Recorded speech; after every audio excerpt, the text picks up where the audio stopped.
Assalamualaikum warahmatullahi wabarakatuh. Perkenalkan, saya Ses Mulyastuti, NIM 251211600045. Saya mahasiswa Magister Pendidikan Dasar di Universitas Askia. Dalam video ini, saya akan mendemonstrasikan proses pengujian data statistik dengan menggunakan SPSS, khususnya dalam melakukan uji normalitas, homogenitas, one sample t-test, dan one way ANOVA sesuai dengan metode yang telah diajarkan dan sebagai bagian dari tugas akhir mata kuliah statistik dengan dosen pengampu Dr. Estuhono SPD MPD. Semoga video ini dapat memberikan penjelasan yang jelas dan bermanfaat. Mari kita mulai. Uji yang kita lakukan pertama adalah uji normalitas. Langkah pertama, kita harus memasukkan data yang ada ke dalam SPSS.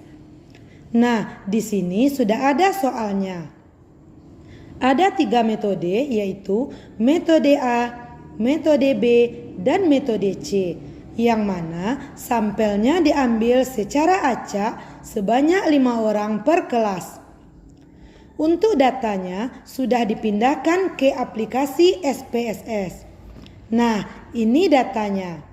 Untuk pengeditan data agar rapi dan jelas, maka kita klik variabel view. Ganti variabel 00001 dengan metode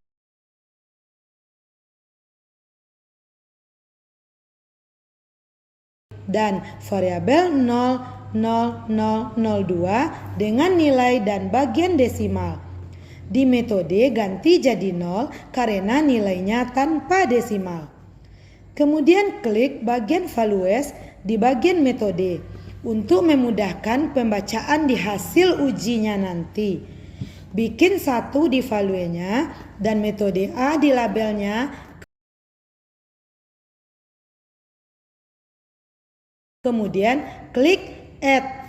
Begitu juga seterusnya, isi 2 di value dan metode B di labelnya dan klik add. Lanjut 3 di valuenya dan metode C di labelnya.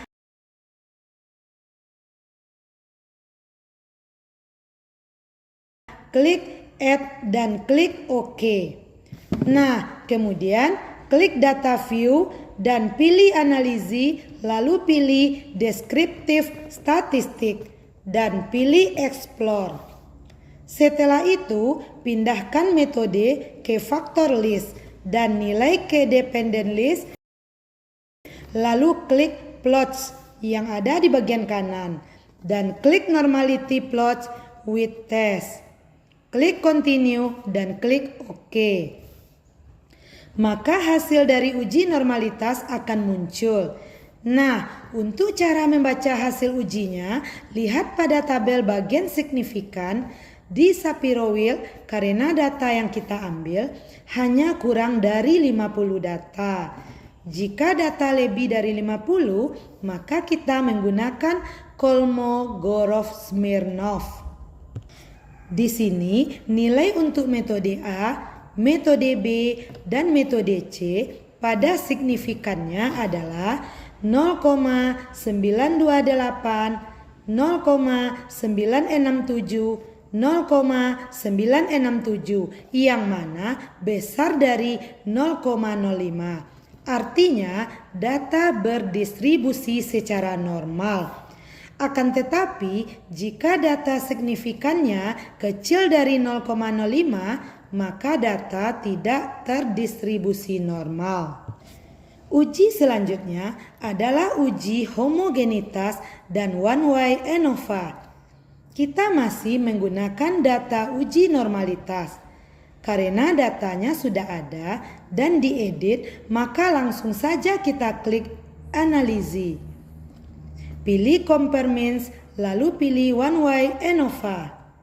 Masukkan metode ke faktor dan nilai ke dependent list, lalu klik option yang ada di sebelah kanan dan pilih homogeneity of variances, klik continue dan klik OK. Maka hasil uji homogenitas dan one way ANOVA-nya akan keluar. Dari hasilnya, untuk uji homogenitas didapatkan nilai signifikan besar dari 0,05. Artinya, varian data bersifat homogen atau uji homogenitas terpenuhi. Dan untuk uji one way ANOVA didapatkan nilai signifikan 0,000 kecil dari 0,05. Artinya, terdapat perbedaan secara signifikan antara metode A, metode B, dan metode C.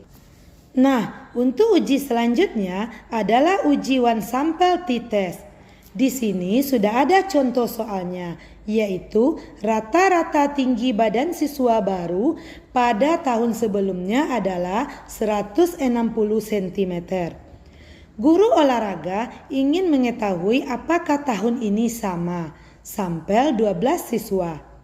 Pertanyaannya, apakah tinggi badan siswa baru tahun ini berbeda dari 160 cm? Di sini sudah ada angka perbandingan 160, artinya di sini menggunakan uji two-tail atau dua arah.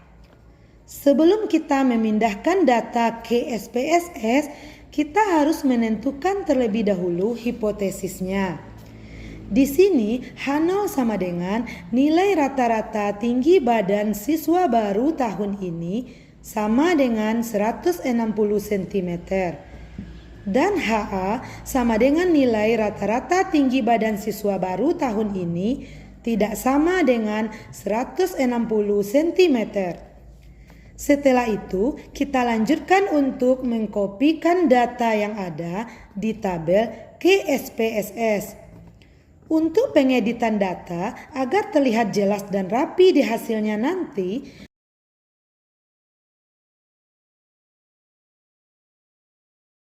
maka kita klik variabel view, ganti variabel 00019 jadi tinggi badan,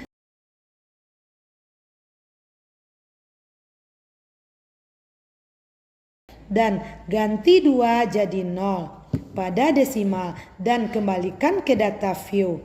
Lalu klik analisis, pilih compare means dan pilih one sample t-test. Masukkan data tinggi badan di tes variabel dan masukkan 160 perbandingan datanya di tes value. Klik option di bagian kanan, maka akan muncul confidence interval percentage atau persentase tingkat kepercayaannya. Nah, di sini saya masukkan tingkat kepercayaan 95%. Kemudian klik continue dan klik OK, maka hasil one sample t-test akan muncul. Dasar pengambilan keputusan uji one sample t-test adalah yang pertama, jika nilai signifikan two-tailed kecil dari 0,05 maka H0 ditolak. Yang kedua, jika nilai signifikan two-tailed besar dari 0,05 maka H0 diterima. Dari uji ini didapatkan nilai signifikan two-tailednya 0,420 besar dari 0,05, artinya H0 diterima. Yang mana rata-rata tinggi badan siswa baru tahun ini sama dengan 160 cm. Demikianlah video tutorial ini, mudah-mudahan bermanfaat. Terima kasih bagi yang sudah menonton. Wabillahi taufik wal hidayah. Wassalamualaikum warahmatullahi wabarakatuh.